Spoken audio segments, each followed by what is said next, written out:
చూద్దామండి. వసంతరావు గారు కోదాడ నుంచి రాస్తున్నారు.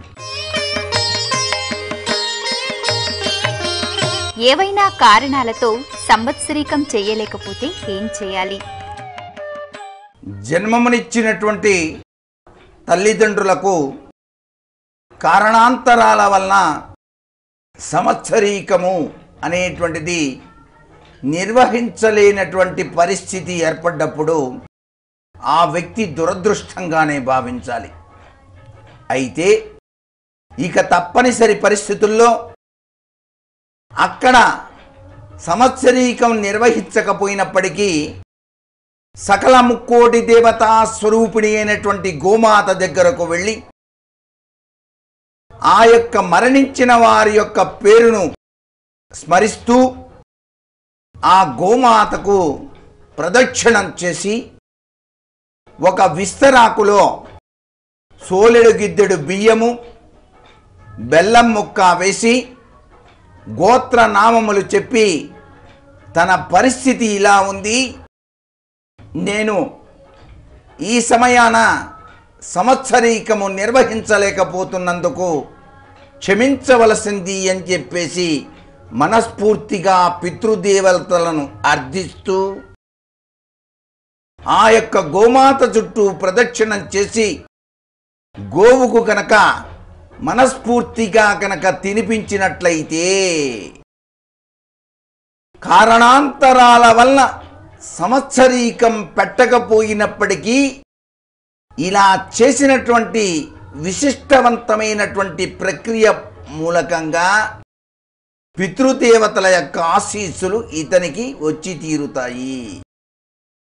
అంతేకాదు కారణాంతరాల వలన తద్దినాలు కానివ్వండి, సంవత్సరీకాలు కానివ్వండి పెట్టలేని దుస్థితి ఏర్పడినటువంటి పరిస్థితుల్లో ప్రతి ఒక్క నదికి కూడాను 12 సంవత్సరాలకి ఒకసారి వచ్చేటువంటి పుష్కర సమయం. ఆ పుష్కర ప్రాశస్త్యాన్ని దృష్టిలో ఉంచుకొని ఏ నదికైతే పుష్కరిణి అనేటువంటిది వస్తోందో ఆ నదీ తీరం దగ్గరకు వెళ్ళి పితృదేవతలకు తర్పణాదులు గనక సమర్పించినట్లయితే ఈ దోషభూయిష్టమైనటువంటి లక్షణం తొలగిపోవటానికి ఆస్కారం ఎంతగానో ఉంటుంది సుమా.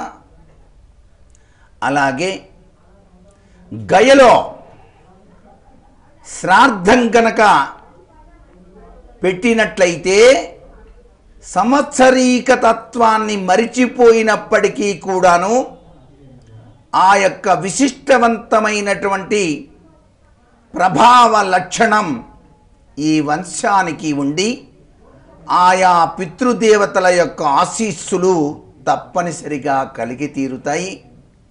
మనకి పండగల్లో కూడాను దీపావళి పర్వదినం ముందు యమదీపం అని చెప్పేసి దక్షిణ దిశగా దీపాన్ని వెలిగించి పితృదేవతలకు తర్పణం వదిలేటువంటి ప్రక్రియ ఉన్నది. అది కూడాను చాలా చక్కగా సహకరిస్తుంది ఇత్యాది విషయంలో. సంక్రాంతి సంబరాలు తెలుగింట శుభం పూసింది అన్న చందంగా వచ్చేటువంటి సంక్రాంత లక్ష్మి సస్యశ్యామలంగా ఇంటిలోకి ప్రవేశించే శుభదినాన సంక్రాంతి పండుగ రోజు కనుక పితృదేవతలను తలుచుకొని కుష్మాండదానం కనుక ఇచ్చినట్లయితే తప్పనిసరిగా సంవత్సరీకం జరిపినటువంటి విశిష్ట లక్షణం వచ్చి తీరుతుంది. ఇంత గొప్ప విశేషం ఉంది మన పండగలు పరమార్థాలు. ఇలా కూడా ఆచరించవచ్చు. ఒక